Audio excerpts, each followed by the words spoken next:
सोनाली फोगाट के वकील राजेश बिश्नोई आज एक बड़ा खुलासा करने जा रहे हैं। खुलासा ये कि सुधीर सांगवान गोवा में अपने साथ कुछ प्रॉपर्टी के डॉक्यूमेंट्स ले गया था। क्या थे वो डॉक्यूमेंट्स, जानते हैं। राजेश जी, किस तरीके के डॉक्यूमेंट्स थे जो सुधीर सांगवान अपने साथ वहां पर ले गया था? वो document according to statement of advocate वो ये कह रहे हैं कि एक डॉक्यूमेंट प्रॉपर्टी से रिलेटेड था जो सेम डे तैयार करवा के वो साथ ले गया था। दो डॉक्यूमेंट हैं जो हमें अभी मिले हैं उस वकील के पास।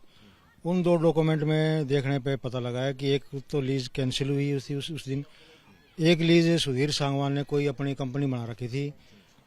वो जो सोनाली जी की लैंड है वो अपनी कंपनी के नाम लीज कराना चाह रहा था। तो उसमें एक जगह 10 साल लिखा हुआ है, एक जगह 18 साल लिखा हुआ है। अब वो 2-3 बार उसके टोकन भी कट चुके थे, लेकिन सोनाली जी का बिजी शेड्यूल होने के कारण वो जो प्रक्रिया थी वो पूरी नहीं हो पाई। वो अभी पेंडिंग रह गया है। वरना जो उसकी इंटेंशन थी कि गोवा जाने से पहले सारा कुछ समेट के, तो वो अब इंटेंशन एक प्रॉपर्टी वाली तो क्लियर नजर आ रही है। आप कौन सी प्रॉपर्टी की बात कर रहे हैं? फार्म हाउस की या इसके अलावा कोई और प्रॉपर्टी भी है यहाँ पर? फार्म हाउस की जो प्रॉपर्टी उसी की बात कर रहा हूँ, बाकी की नहीं कर रहा, उसी की कर रहा हूँ। तो वो 1 साल के लिए उसको लीज पर लेना चाहता था, 60,000 रुपए किराया देकर। वो उसको जो एग्रीमेंट उसने तैयार किया उसमें ऊपर तो लिख रखा है 10 साल, नीचे लिख रखा है 18 साल। अब उसकी क्या मंशा थी, 10 का 18 बनाना था या क्या कुछ करना था, तो वो ही बता पाएगा क्या था। और 60,000 रुपये सालाना, यानी कि 5,000 पर मंथ। सोनाली फोगाट को आप कब से जानते हैं और कितनी प्रॉपर्टी होगी उनकी यहाँ पर? सोनाली फोगाट को मैं 2011 से जानता हूँ और अकॉर्डिंग टू माई नॉलेज 6.25 एकड़ एग्रीकल्चर लैंड है यहाँ जहाँ फार्म है। 3 एकड़ में फार्म बना हुआ है, 3 एकड़ वहाँ बिल्कुल सामने संत नगर है, वहाँ उनका पर्सनल मकान है। एक नोएडा में फ्लैट था और जो 3-4 दुकानें उनकी पूरी फैमिली की अभी जो प्रॉपर्टी है वो कमांड में है।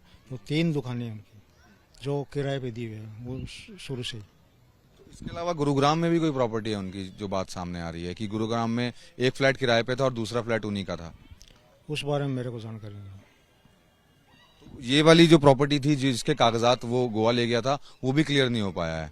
वो तो अभी आज गोवा पुलिस तहसीलदार से वेरिफिकेशन करेगी कि वो कौन सा डॉक्यूमेंट था जो साथ ले गया, क्या चीज़ें ट्रांसफ़र हो चुकी है, क्या पेंडिंग है। वो तो अब उनके पास जो रिकॉर्ड आएगा उसके अकॉर्डिंग पता लगेगा क्या है। गोवा पुलिस ने आपसे संपर्क किया या आपने गोवा पुलिस से कोई संपर्क किया? गोवा पुलिस ने भी किया और मैंने भी किया, दोनों ही बातें हैं। क्या बताया आपने गोवा पुलिस को? गोवा पुलिस को मैंने ये बताया ये प्रॉपर्टी का एक एंगल तो यहाँ नज़र आ रहा है, क्योंकि वो प्रॉपर्टी ट्रांसफ़र करवाना चाहता था। तो ये तो बाई चांस कि सोनाली जी को टाइम नहीं मिला, थोड़ा बिजी शेड्यूल में, वरना तो वो कार्रवाई कर गया था अपनी तरफ से। तो उसने तो प्री प्लान कर रखा था, लेकिन बाई चांस टाइम मिला नहीं, वरना तो वो कर जाता। तो ये थे सोनाली फोगाट के वकील, जिनका साफ तौर पर यह कहना है कि सुधीर सांगवान अपने साथ कुछ प्रॉपर्टी के डॉक्यूमेंट्स गोवा ले गया था। गोवा पुलिस हिसार में मौजूद है और प्रॉपर्टी की डिटेल्स निकाल रही है ताकि ये पता चल पाए कि आखिरकार सोनाली फोगाट की अगर हत्या हुई है तो क्या उसके पीछे की वजह प्रॉपर्टी ही थी। कैमरामैन राजेश कुमार के साथ मनोज वर्मा, एबीपी न्यूज, हिसार।